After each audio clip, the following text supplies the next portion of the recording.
Afternoon, good evening, good whatever time of day it is, wherever you are right now. Thank you for tuning in to the Conversations with Dr. Don show. The show is produced and broadcast from Portland, Oregon, USA. And for your first-time viewers, Conversations with Dr. Don is an ongoing series of one-hour standalone talk shows where I interview interesting guests like most of you out there about who they are as unique, one-of-a-kind individuals and about whatever it is that we have decided to talk about. And I always smile because I've been doing this for 16 years and I still blow the opening. All right, the title of today's show is Meditation and Its Practical Uses. And my guest is Stuart Perrin, who's been on the show a couple of times in the past. And he was so fantastic that I got to have him back a third time. Well, I like that. Hey, Don. Welcome aboard. It's always a pleasure, Don. How are you? Good. Good. Really good. You got a little bit of a cough there? Yeah, kind of allergy stuff, but it's no big deal. I have too, but I'm under control now. About 3 days ago, I wasn't doing so good, but it's the allergies in the air. But we'll talk about our medical problems after the show. Let's go on with the show. Okay. We have the first half of the show is what I call the bio segment. As you know, I talk about who you are personally, so the viewers will know a little more about what they read about you and what you say to them in person when they see you. So the first question I want to ask you is, who is Stuart?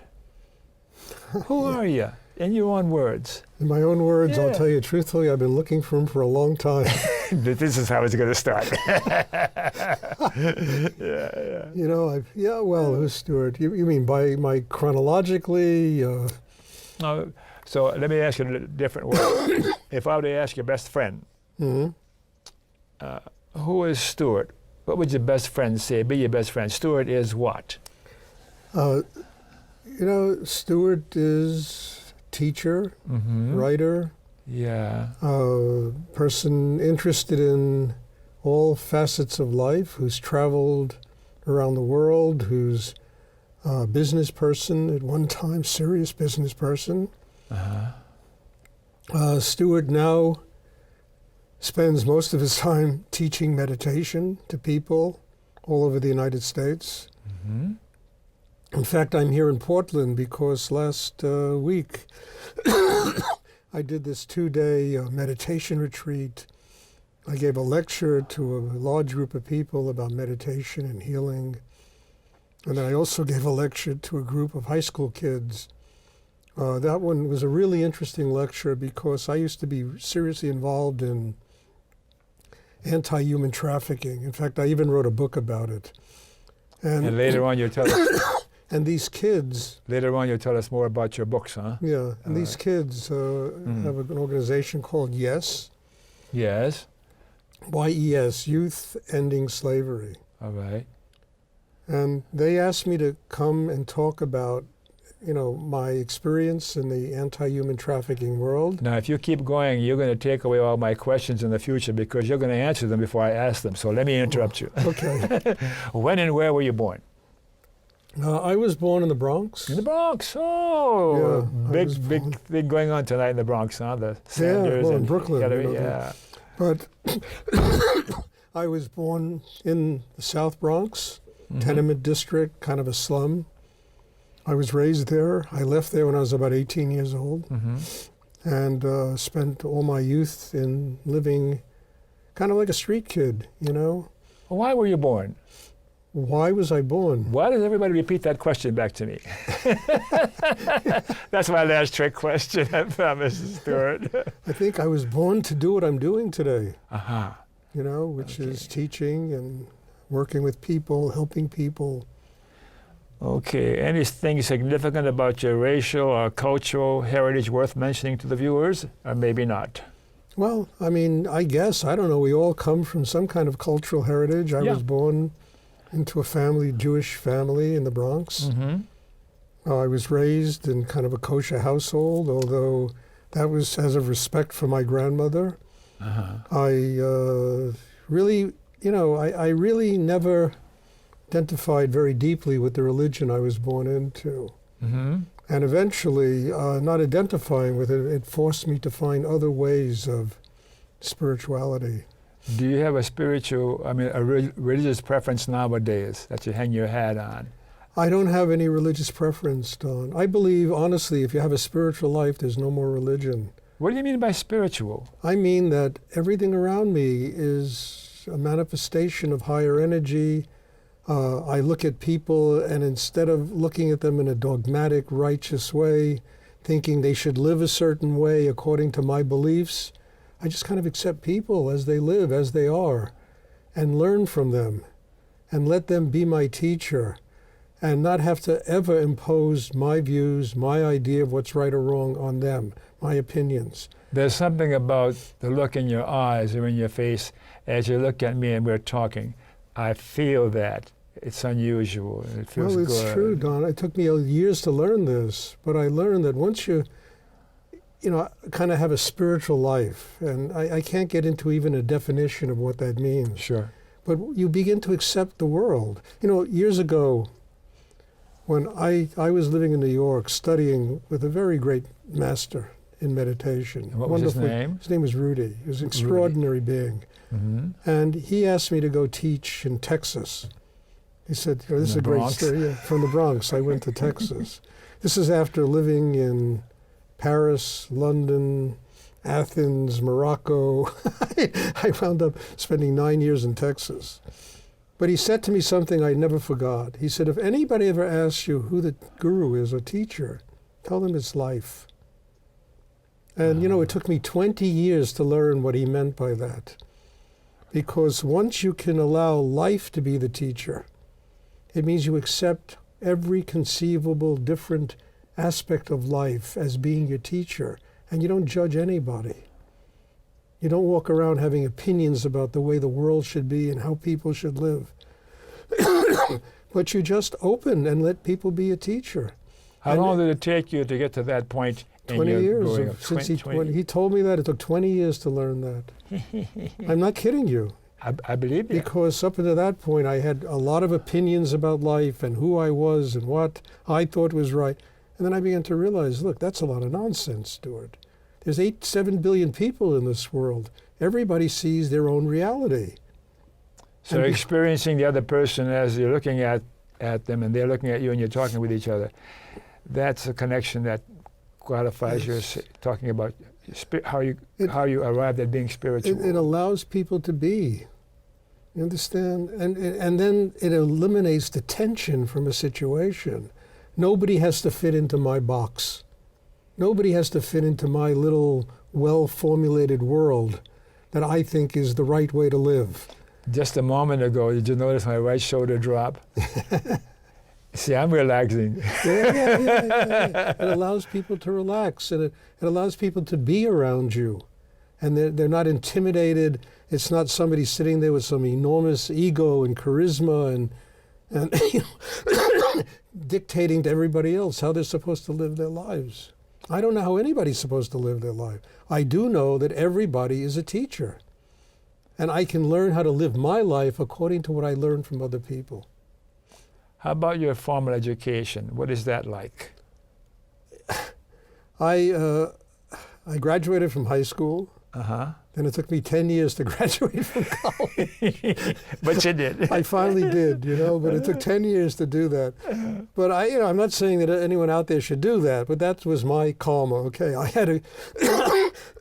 I would go to school and for one semester I'd quit, go to Europe, spend a year in Europe, come back, go for another semester, quit, spend another year in Europe, Africa, all over the place, Boy, I bet you got some stories about your travels and where you spent time. Endless stories about all the while learning and becoming more and more spiritual? Yeah, because all the time I was doing this, I was looking for somebody to teach me how to work on myself. Because I didn't know how to do it. And from the time I was 16 years old to 25 years old, I spent almost every day of my life looking for somebody to tell me, Stuart, here's a way that you can begin to master the chaos that's inside you. Here's a way that you can get your mind quiet, your emotions quiet. Here's a way that you can get balance inside yourself. I must have gone to hundreds of swamis and yogis and rishis and priests and gurus, and everybody would tell me, love, peace, and eat vegetables.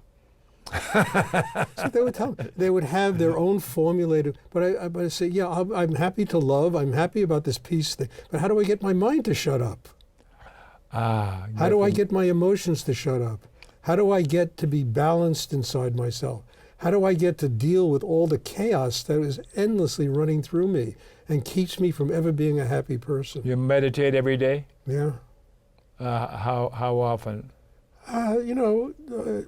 Maybe 40 minutes. Oh, wow. But at the same time, I teach classes. Of course. In fact, after I leave here, I have to go teach a class in meditation. And that's what I do. I teach a lot of people, you know, and that's really, and then it's interesting because everybody comes basically with that kind of problem. How do I get the chaos in me to shut up?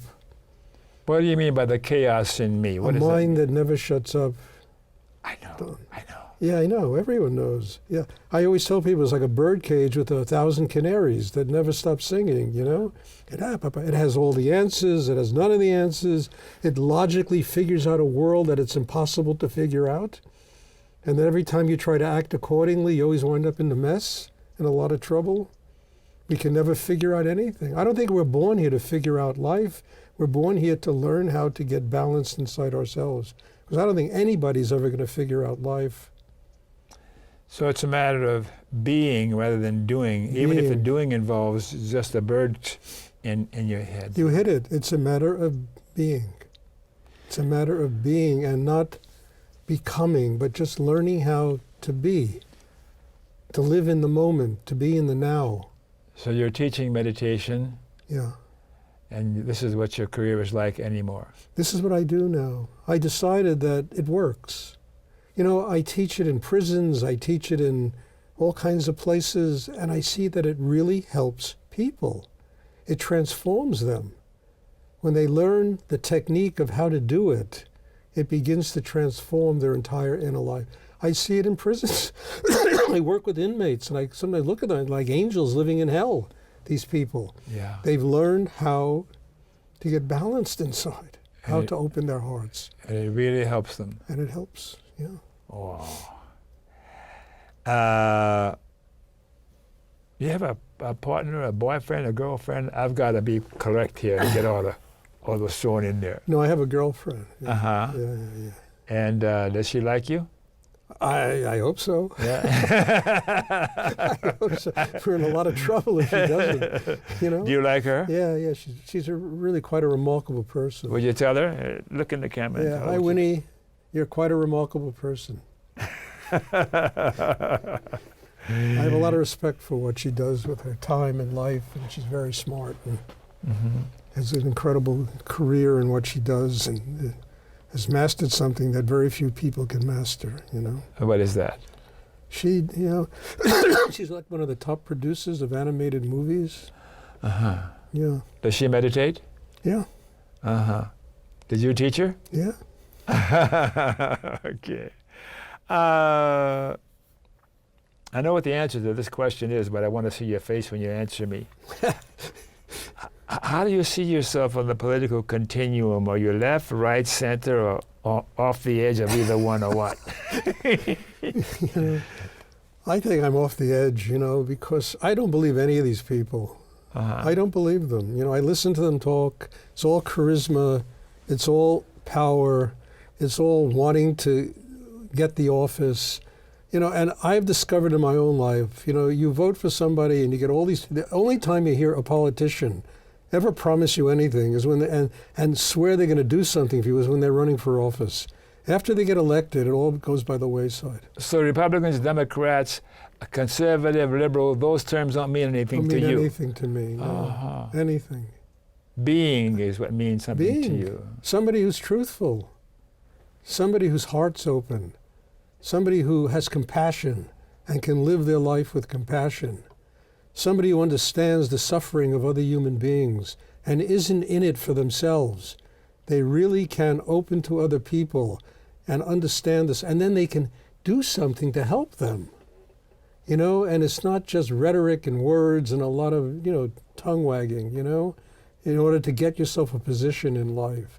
So I have not a lot of patience for politicians. I think that I mean, look, somebody's got to run our country and government, but I think that I don't believe them. I decided just this afternoon for the first time that I'm not a Democrat, not a Republican, not a progressive, not any of those other terms. And I decided I'm a utopian. Okay. Is that okay? I decided I'm a human being. Okay. I'm a human If being. I must have a name for myself, Yeah. maybe I get to a point where I can not need to have a designation or a name for myself.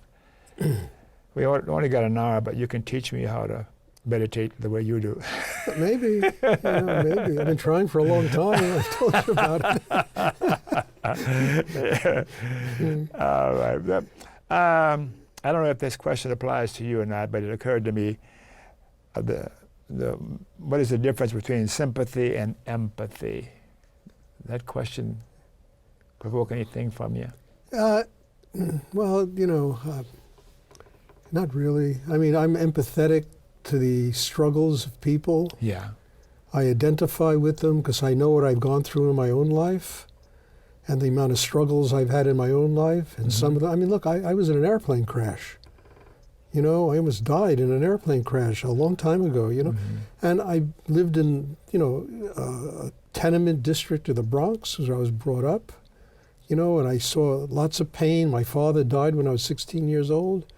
I've been through a lot of suffering and pain in my own life. I have a lot of empathy for people that are going through it. But there's one thing I did when I was younger. I said, I have to find a way to use this suffering to develop my own humanity. I can't let it control me. And I have to find a technique of working on myself that can do this. And I even understood that when I was 16 years old. I can't do this for myself. And as I said before, I spent time looking for somebody who could teach me how to do it. And I finally found him. I told you his name was Rudy. Rudy. I finally found him in New York. Don't you suffer anymore? Of course. You But now still there's a suffer? way of course. Now there's a way, if you'll pardon my Bronxese, my teacher once said, you either suffer like a schmuck or you suffer consciously. I love it. This is what he once said to me, and I'll never forget that. You either know how to take your suffering and transform it into harmony and balance inside yourself, and to get your heart open and to fill yourself with love and joy, or the suffering just destroys you. But if you learn the technique of meditation, you can do this. It's not. I'm living testimonial to that because I know what I went through when I was younger, and I know that now I could take that and transform it very quickly into harmony, balance, into a life that I can live in the world and feel empathy for people and sympathy for people, for the struggles that people go through. And this is not eliminating anyone. I always once wrote in a book that suffering is the perfect democracy. Everyone does. Everyone. Everyone. The Buddha said the suffering is the fastest path to God. And I know you're an agnostic or atheist or something. All of the above. But it's really a very fast path to building a strong inner life. And the reason why is it's a constant reminder that you got to do something about yourself. It's not going to just go away. Sort of like, I think about Buddhism and the Dalai Lama and those kinds of people, and I guess there's a whole group of people like that in the world who have done something with suffering, and it doesn't eat them alive. How about your brothers and sisters? Do you have any of those? I have a sister. And where is she? And she lives up in upstate New York. Okay. Does she like you? Yeah, we get along. I got to keep checking you out to be sure people like you. Yeah, we get along. We get along very well, actually. I don't see her a lot, but we talk on the phone once a month, and and we always have great conversations. And she's kind of fascinated by the way I live, the teachings, the books, the this, the that, my traveling, she's very fascinated by it. But she herself, she never found the need to do meditation. About your books, you remember the titles of them? I should have had you bring some so we could show them to the viewers. Yeah, there's one called A Lotus Flower in Muddy Waters. Yes, I've got that one. And, I called it that because everybody on this planet is a lotus flower in muddy waters. Lotus flowers grow in ponds that are muddy water. Yeah. And then they open, they greet the sun. And we all kind of live in muddy water. And we want to open and greet the sun. We want to be happy people. Another one I wrote is called Rudy, The Final Moments. Yeah. And that one Was he in the plane crash with you? Yeah. Yeah. That's probably my favorite book. I mean, because it is the last half hour of my teacher's life. And the book takes place from the moment the plane takes off to the moment we hit a mountain. And there were 4 people in the plane. And what I tried to do in the book is to show the remarkable relationship I had with this man. I mean, how he influenced my life, how he taught me, and what it really is like to have a spiritual teacher, a person who has mastered the path himself and is willing to share it with somebody else. So the kind of meditation we're talking about, when you say meditation, there's all kinds of meditations. Mm-hmm. Is there a name for the kind of meditation you teach? I think the closest would be Kundalini yoga. Uh-huh. That's the closest. Yeah. Can you say a few words about that right now? Kundalini yoga, what is that as compared to transcendental meditation? You know, I can't talk about transcendental meditation because I don't know what it is. Uh-huh. I don't like to talk about what I don't know, you know. I had some But I teaching can of tell that you what years ago. Kundalini meditation, there are 4 elements to it, Mm-hmm. okay? First one is you have to need to do it. You have to need to grow spiritually. Without that need, nothing works. Second element is the will. The need and the will. You need to be able to will this to happen, because the tools of meditation are the mind and the breath. Mind is the strongest instrument we have. It's also making everybody crazy. So we have to be able to will the mind to work for us, to get it to focus in an area inside ourselves where there's balance and harmony. Then we have to use the breath to open that area and expand it and strengthen it. Now, we have to be able to use these elements. And what Kundalini Yoga works with is called a chakra system.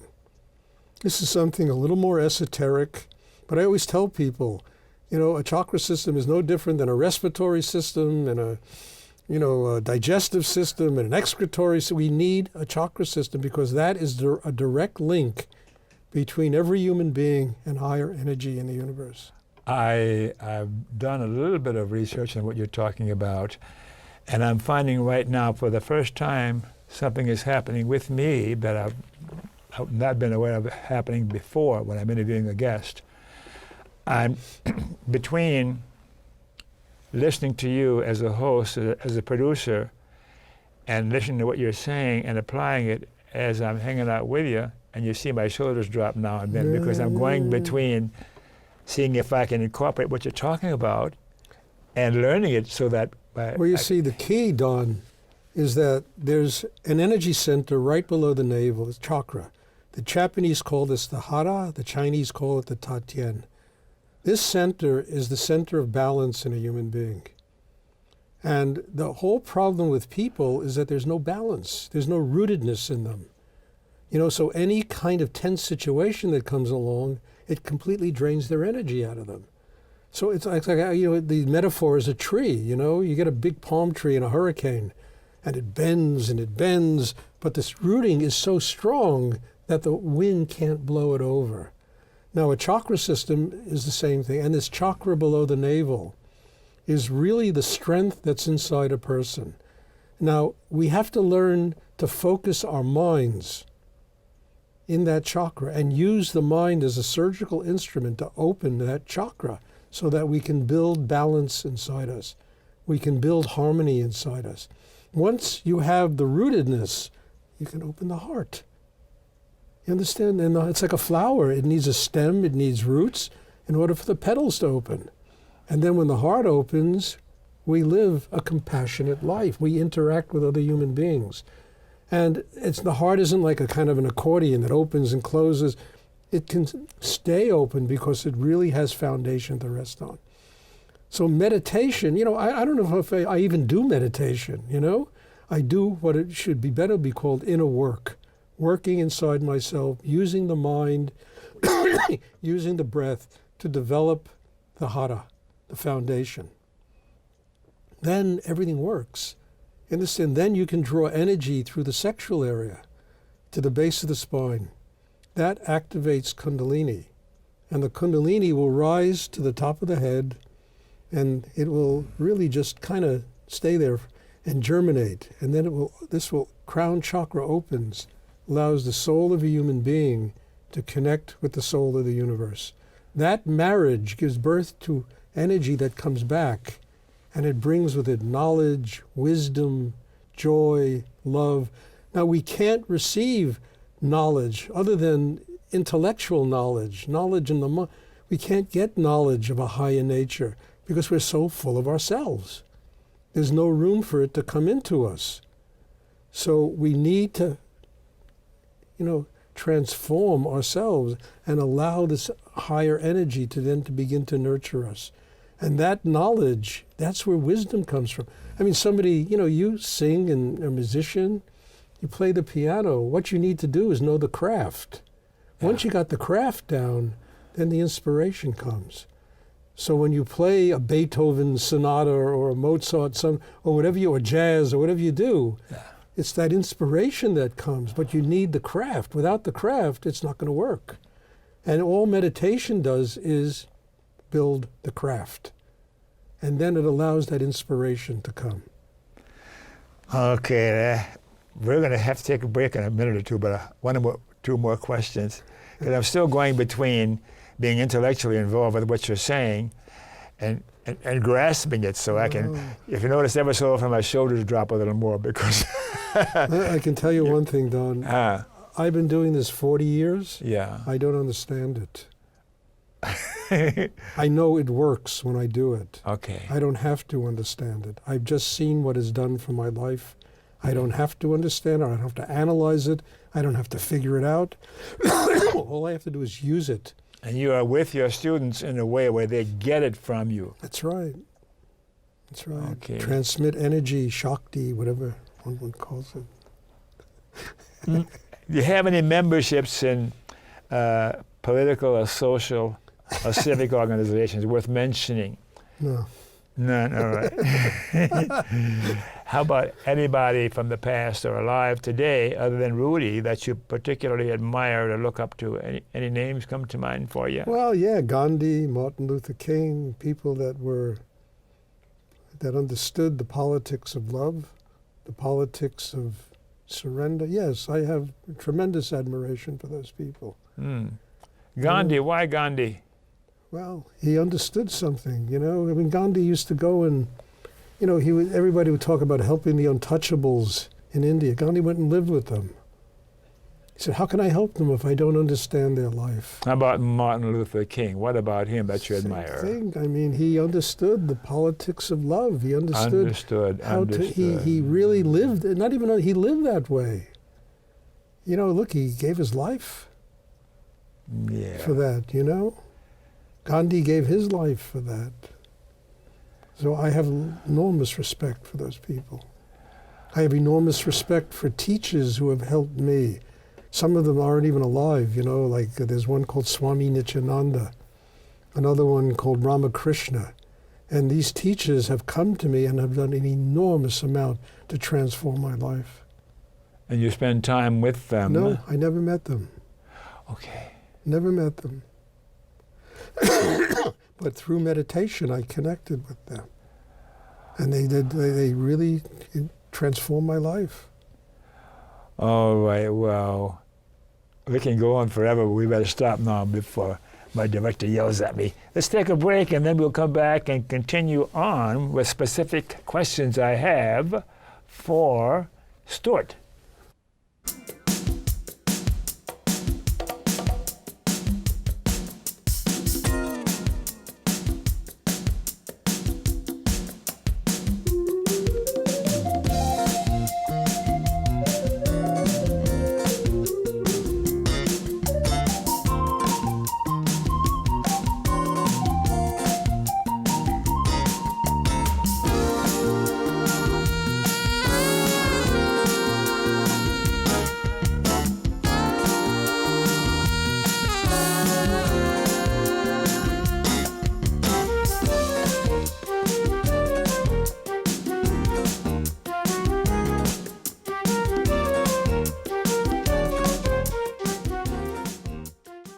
Okay, we're back.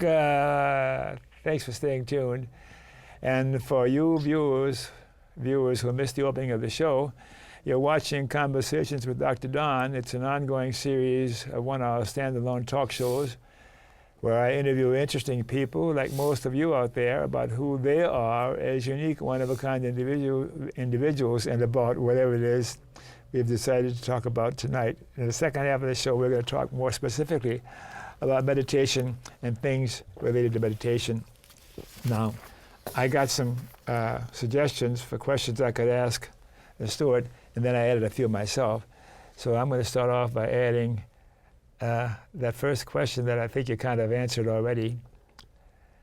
And meditation, different kinds of meditation, and what kind will you be talking about? And then you answered a few minutes ago, you don't know about a name or a kind or any of that. That's what you've learned from your teachers through many years. That's right. And I think I've remarked a few minutes ago how I'm experiencing how you are as you talk to me about meditation, and your reality, your personal reality is coming through to me, and it's making me want to fall asleep. No, relax. So anything more you want to say about meditation in general before we go into specific questions? I think people are spiritually starved. I think that they have a very difficult time ever finding joy in their hearts, love inside them, because they are spiritually starved. It's like we need physical food. We'll die. We need spiritual food also, as nourishment that helps us to open inside, that really allows us to begin to understand we were born here on this planet to have wonderful lives. We were born here to be happy people. I once wrote in a book, the only successful people on earth are happy people.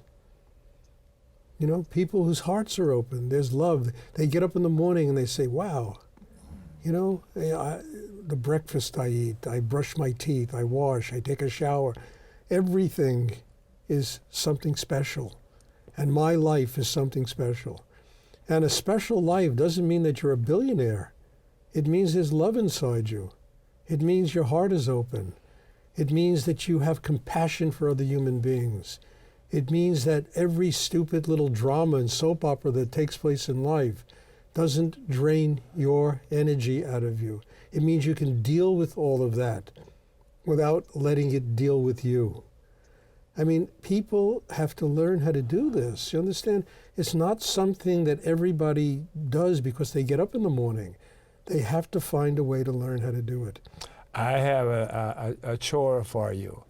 I'm going to magically arrange it such that you can teach the candidates for the presidency of our country how you learned to meditate and have the result that you have, so that those candidates for the U.S. president right now can be transformed and be concerned about loving each other and loving the people on the earth, well, look, rather than competing. If they weren't so full of themselves, and would just step back for a second and begin to say, how do I deal with the chaos inside me?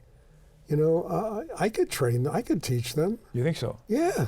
But how do you teach somebody who is just completely and totally full of themselves?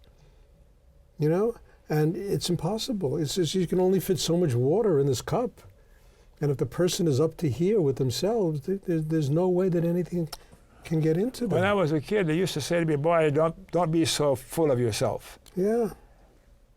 And what does that mean, too full of myself? Well, ego. Okay. Charisma, opinions about the way everybody should live, what's right, what's wrong for the human race, trying to dictate the way everybody should do their lives. People, there's no room for empathy. There's no room for compassion. We are dictating to the world the way the world is supposed to be run. And the incredible thing is that, ask Obama after 8 years, does the world run according to Obama? Doesn't run according to Obama. Every day he's got to deal with all these insane situations, which I'm sure he never even planned on when he became president. And suddenly, it's the Middle East and the this and the that. And, and what you have in life is 7 billion people living here. Everybody sees their own reality. And everybody is trying to fit everybody else into their reality. And nobody fits. So you have conflict. And nobody listens to anybody else. Why don't we establish Stuart's religion as an alternative to the existing religions around the world? No, I don't want Stuart's, because I'm not a religious person, Don. I'm really not. I mean, I don't believe in religion. I believe in... You've got a philosophy or something of that nature, a name but it's not religion. Being is simply being. To be. I believe in to be. I think, as I said to you before, once you're having a spiritual life, there is no more religion. You don't need all the rules and regulations. You don't need how to be told what to eat, how to live, because one becomes a totally responsible human being inside themselves and understands that everything around them is a manifestation of spirit, and you treat life with respect, and you don't need to be told how to do it or have to have all these dogmas and doctrines and ways and what to do and what not to do. All it does is create kind of dry people or people that rebel. Did you ever meet John Lennon? No. I think about his song, Yeah. You may say I'm a dreamer, and I'm listening to you at the same time, and that's playing in my head. What a phenomenal mind he was. Yeah, he was a great guy. I mean, I would have loved to have met him. I never met him, though. I mean, they wrote a song called Let It Be. You know, let it be. Let the world be, you know, instead of making it be something. Let it be. Yeah. You know? All right. In fact, I just saw a movie the other day, I tell you, called Across the Universe. Did you ever see that movie? I don't think so. You should really see this movie. A wonderful movie. You can get it on Netflix. I hate to advertise Netflix here, but anyway, I saw this movie. What's it called? Across the Universe. Across the Universe. Okay. And what they did is they took these Beatles songs and they created a story going from one Beatles song to the other, and it's just wonderfully done. And it all takes place in the 60s. Is it animated, or do they have No. It's actual actors and singing, and it's a wonderful movie. I will certainly check it out, yeah. Yeah, you can get it on Netflix. Yeah, you know, we have Netflix here. And then we just happened to mention John Lennon, and they had all those songs.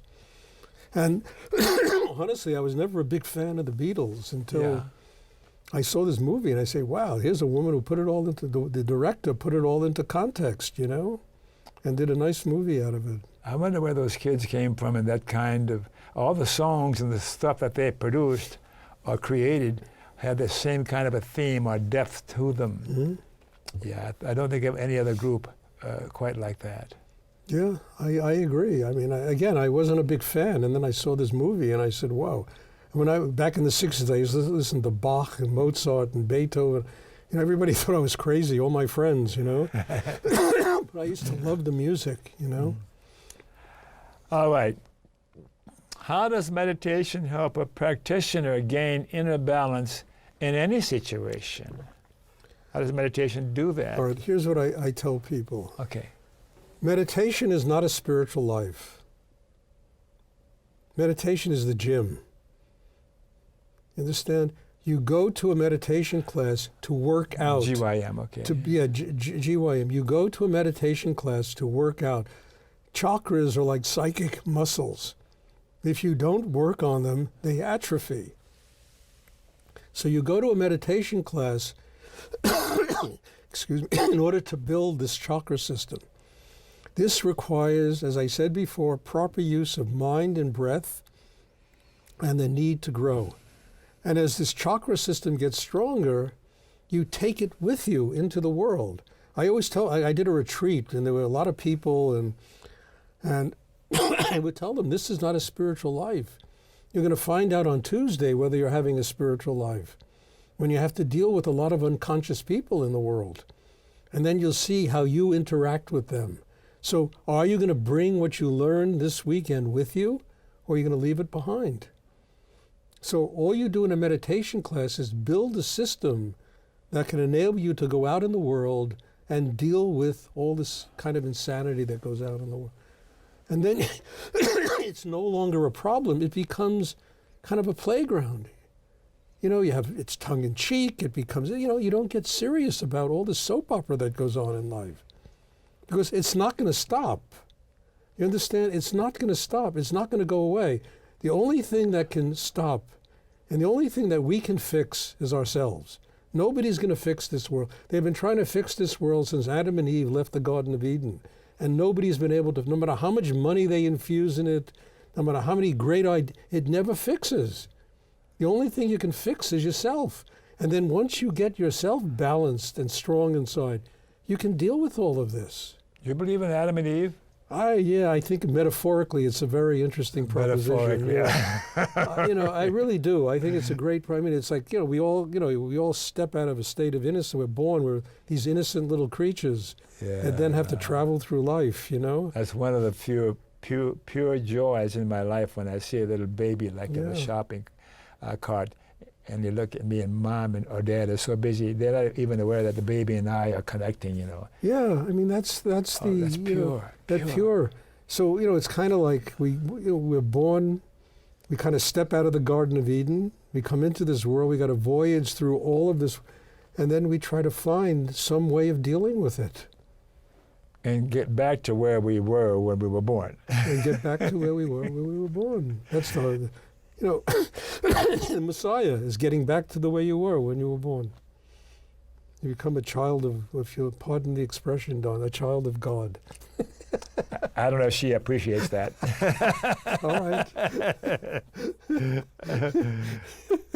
How does meditation practice help one to interact with chaos in the world? And you've already talked about that some, unless you want to say some more about that. I don't think I need to, How does meditation help one to live a more compassionate life? Compassionate, what does compassion mean in this context? Well, you live a compassionate life when you have your heart open.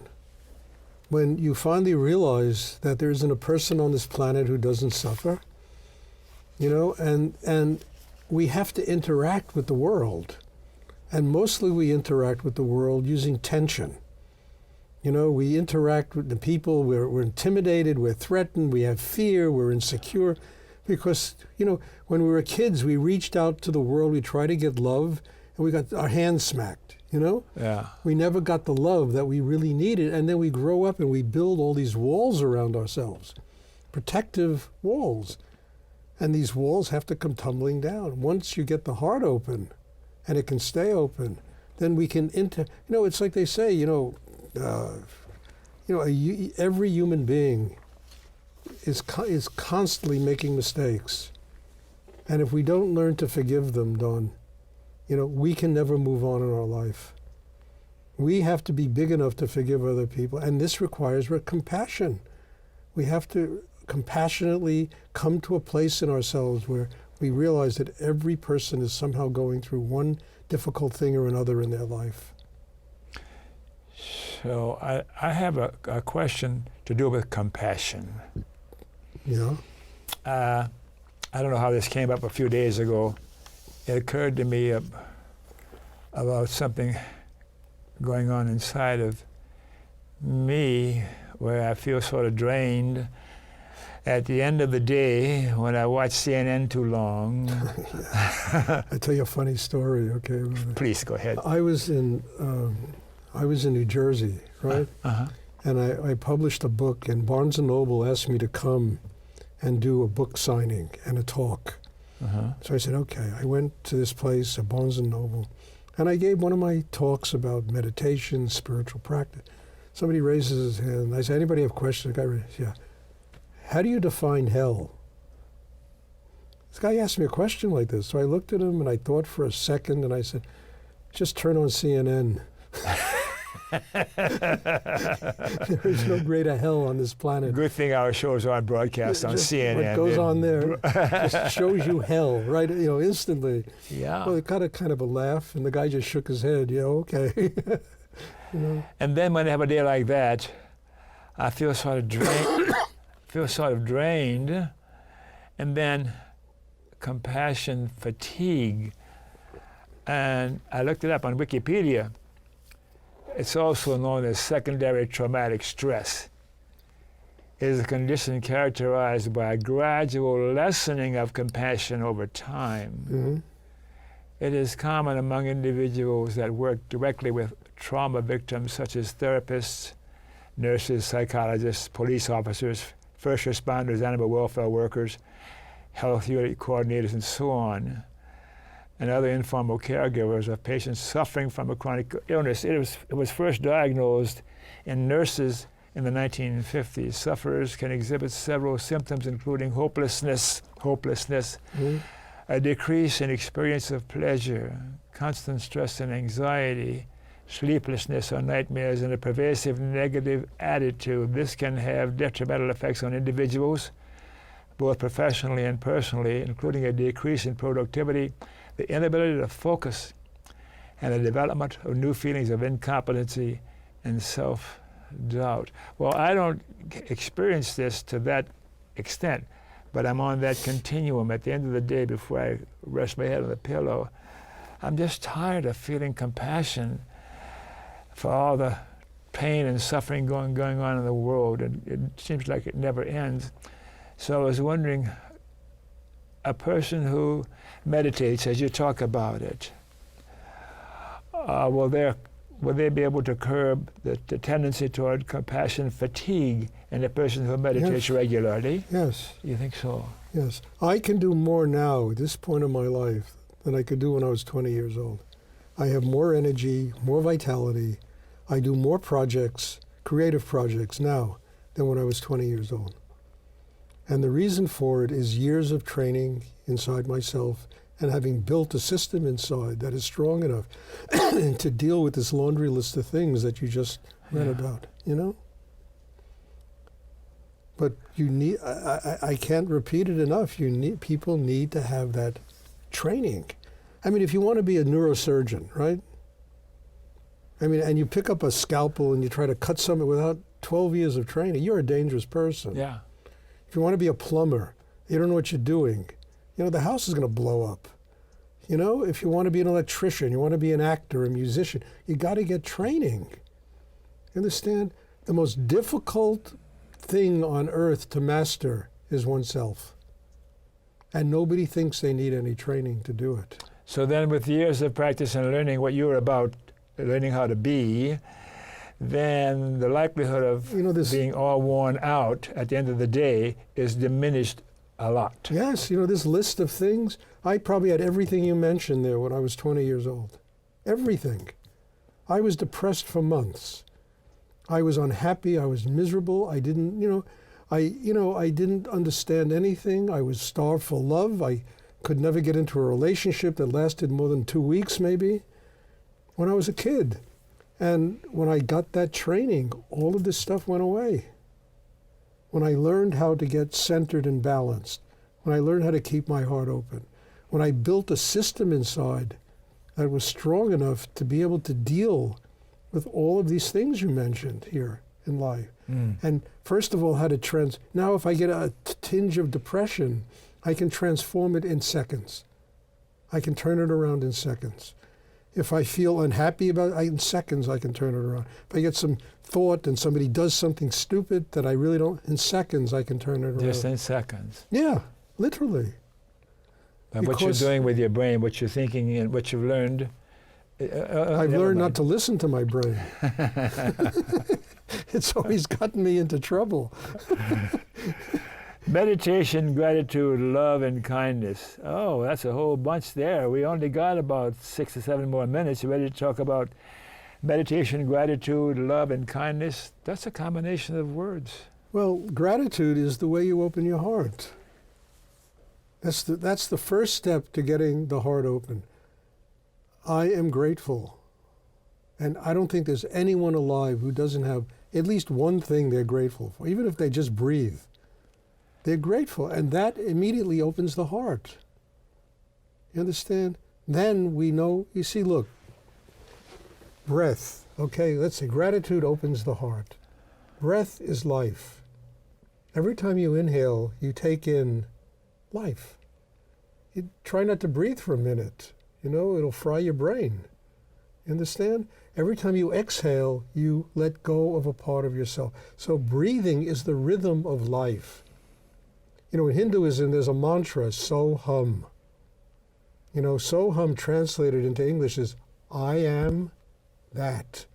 I am one with life. Our breathing makes us one with life. So when we learn how to take the breath and use it, first you feel gratitude and then use it to open the heart chakra. Life comes in and strengthens the heart chakra, which means that we get a greater capacity to love, to feel joy, to be happy people, to live compassionate lives.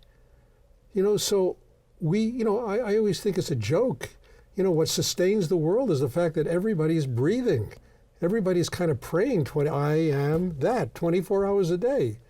And nobody is conscious that they're doing this. So one of the techniques is gratitude. Will open the heart. Yes, I'm thankful for the food that I eat. I'm thankful for the partner in my life. I'm thankful for whatever, doing this television program. You know, and then the breath. I am that. And it really opens that whole channel of love inside a human being. I mean, it's like in the Old Testament, you know, the burning bush, you know that story? Yeah, yeah. You know, what is it? I am that I am. Same thing. And it's very similar to the work that I do. It's like Kundalini yoga. Uh-huh. Because that fire of Kundalini is like that bush that's burning. And then it's, I am that I am. I am one with life. I am one with humanity. I am one with my own humanity.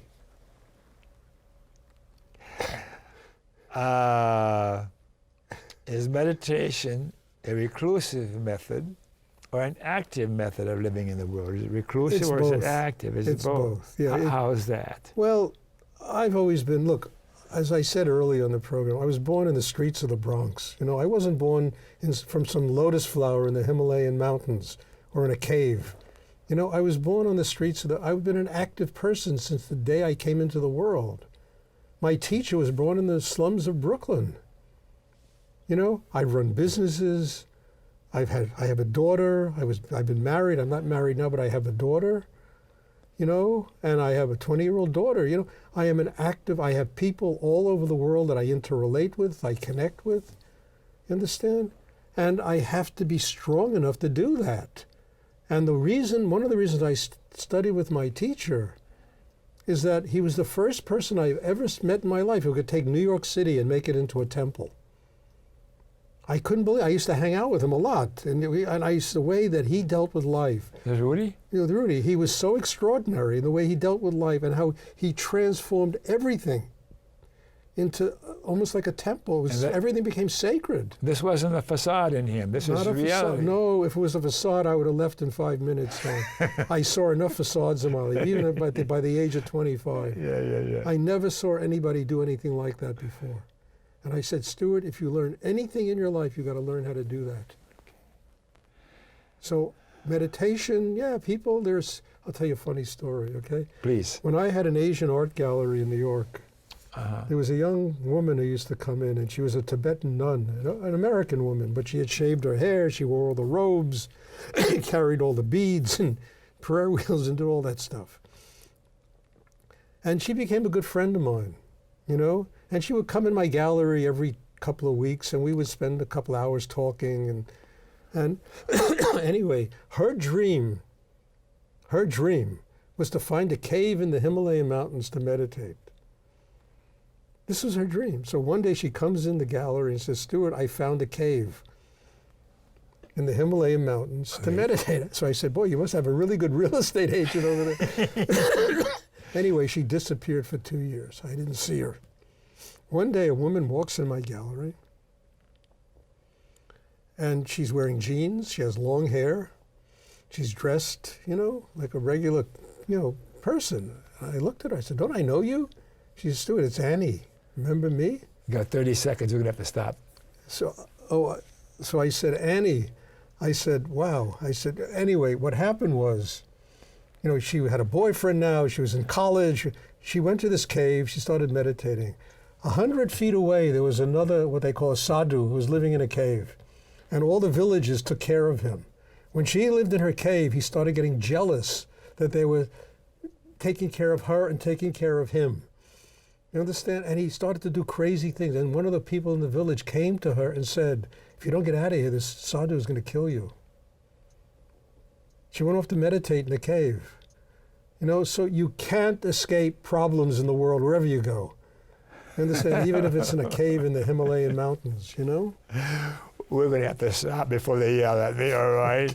So, All right. say a few words to the viewers out there. You got about 15 seconds.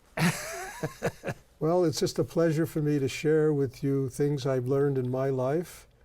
And I'm just very grateful to Don for being here, allowing me to do this. And God bless you all. And I hope, you know, that you find some deep inner peace and happiness in your own lives. Okay, thank you. I don't know if we have time for a PSA or not, but it's up to you, Mr. Director. Oh, we've got to tell you about the ACLU, the American Civil Liberties Union.